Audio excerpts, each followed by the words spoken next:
সবজির স্বাদ কিন্তু সবসময় একটু বেশি হয়। তার উপরে সেই সবজিটা যদি নিজের পছন্দের হয় তাহলে তো কোনো কথাই থাকে না। ঢাকায় আসার পরে ফার্স্ট টাইম আমি পুঁই শাক রান্না করলাম, আর এই পুঁই শাকটা আমার সম্পূর্ণ নিজের পরিচর্যার ফল। প্রথমবারের মতো টব থেকে পুঁই শাক কেটে নিলাম। তো আমি এখানে শাকটা ধুয়ে নিয়েছি।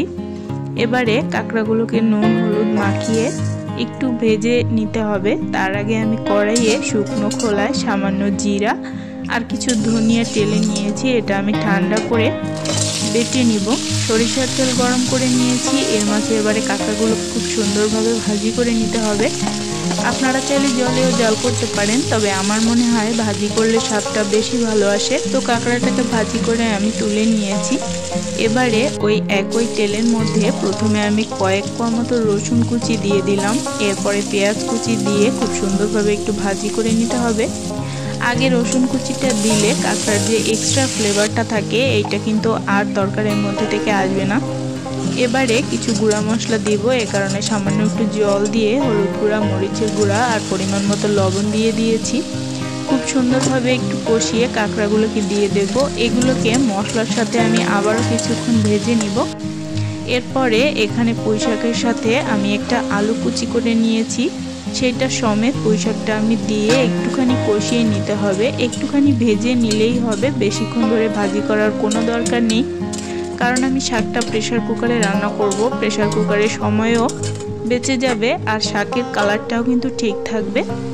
তো বন্ধুরা, বেশ কয়েকদিন বৃষ্টি হওয়ার পরে আজকে কিন্তু আবহাওয়াটা বেশ সুন্দর, খুব সুন্দর ঝলমলে রোদ উঠেছে। দেখুন, একদম রান্নাঘরের সামনে দিয়েই বাইরে সুন্দর দৃশ্যটা দেখা যায়। একটু একটু হাওয়া দিচ্ছে।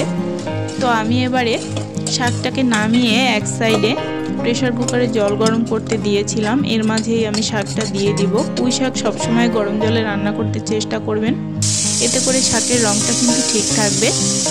আর শাক রান্নার সময় কখনোই জালটা বাড়ানো বা কমানো যাবে না, একই আঁচে রান্না করে নেবেন। একটা সিটি দেওয়ার পরে আমি প্রেসার কুকারটা ঠান্ডা করে নিয়েছি। দেখুন, আমার শাক ডাঁটা সবই কিন্তু খুব সুন্দর সেদ্ধ হয়ে গেছে।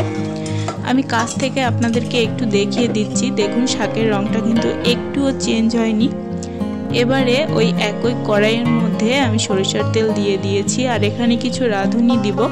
ফোড়নটা সম্পূর্ণ আপনার পছন্দের, আপনি যে ফ্লেভার পছন্দ করবেন অবশ্যই সেই ফ্লেভারের ফোড়ন দিবেন।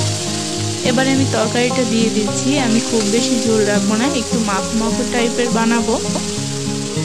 সম্পূর্ণ তরকারিটা দিয়ে দেওয়া হয়ে গেলে এবারে আমি সেই বেটে রাখা মশলাটা দিয়ে দিচ্ছি।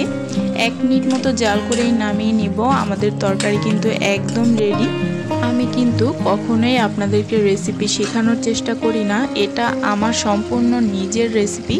যদি আপনাদের ভালো লাগে তাহলে অবশ্যই চ্যানেলটিকে সাবস্ক্রাইব করবেন। ধন্যবাদ সবাইকে। সবাই ভালো থাকবেন, সুস্থ থাকবেন।